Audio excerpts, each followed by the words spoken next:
Okay, so I have finished. I've left an opening.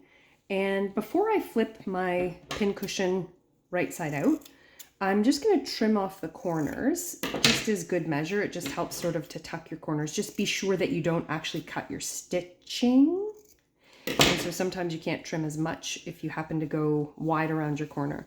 And then now with that tiny opening that you've left, you're going to begin to flip your pin cushion right side out. What we say is right side out, because you're going to flip your material so that the good side is on the outside. And mine was really tricky to tell what was the good side, what was the bad side, but I did actually use a pencil and I marked a spot. So in order to ensure that your corners get kind of popped out nicely, sometimes I'll have people at school who are a little bit stressed that their corners aren't popping out nicely. And so I'd suggest, I'm just gonna actually use the cover of my stitch ripper. I wouldn't use your stitch ripper, and I'm just gonna make sure that I go around my corners and then I just kind of pop them out a little bit. Often I'll suggest that you use a pencil at school just because it's nice and safe. But if you want to use your stitch ripper with the cover on, of course, that's a good idea.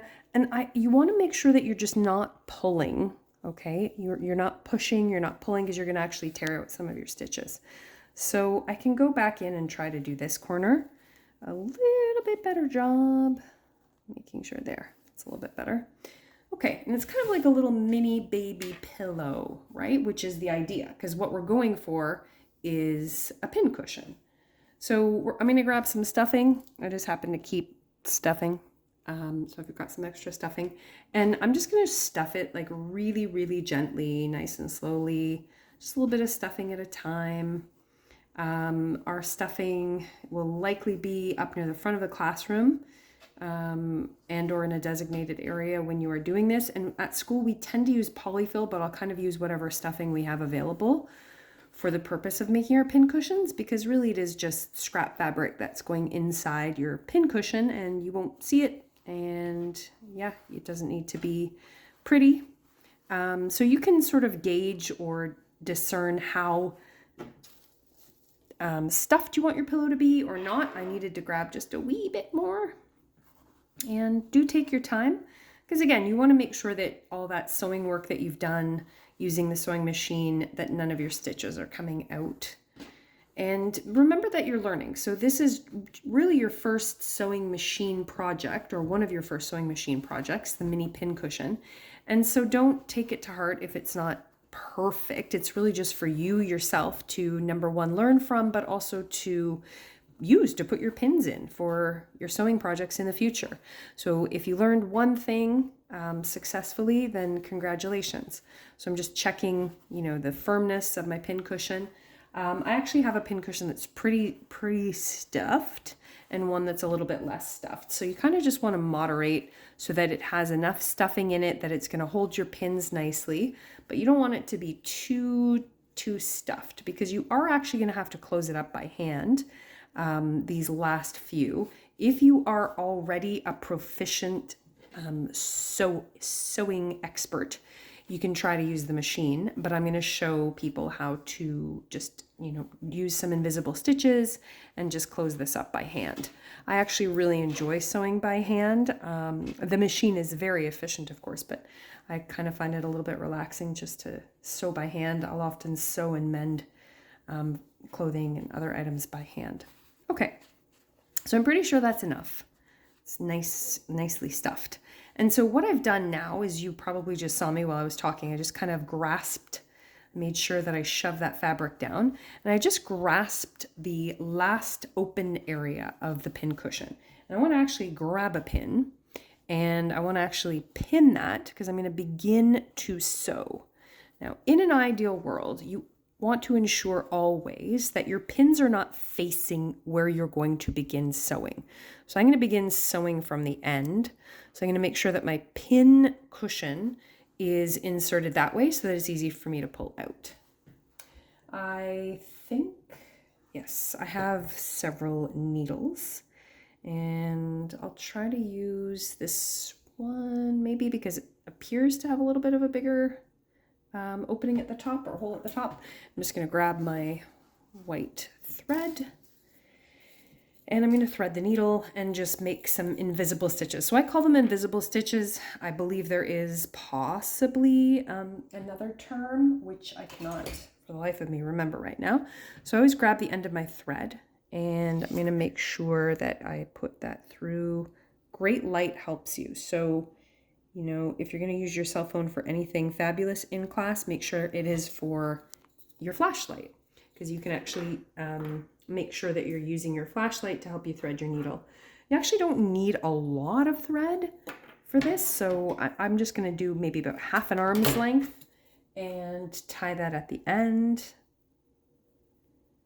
And I mean, when you can and for good measure, I would do a double tie. I'm just actually going to do a single tie. So the first thing that you want to do with the invisible stitch is you want to ensure that you're going to the inside of the fabric.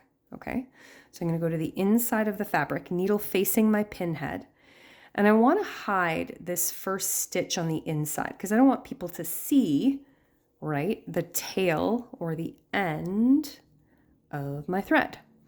So I'm going to actually tuck that in or hide that in there using the end of my needle.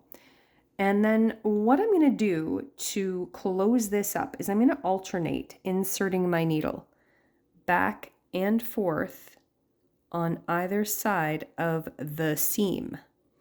And the tinier that you can do this, the better. But for some of you, it will be frustrating for your fine motor skills to do it super tiny. So again, I'm alternating, okay, along that seam and switching sides. So back and forth, alternating. Okay. And, oopsie, got a little tangle. If you get a little tangle, just kind of stop. Sometimes in class, I know you'll be talking.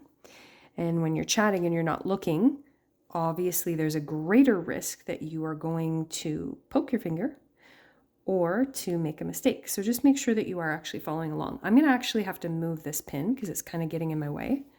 So I'm going to move it down just a smidge. Oh, poked myself. I'm hoping you can see this in the video. So what I'm doing is, again, I'm just kind of alternating right along that seam from side to side.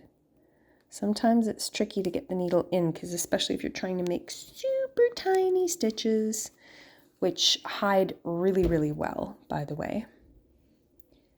I think that when we are proficient sewing experts, we both hand sew and we use the machine.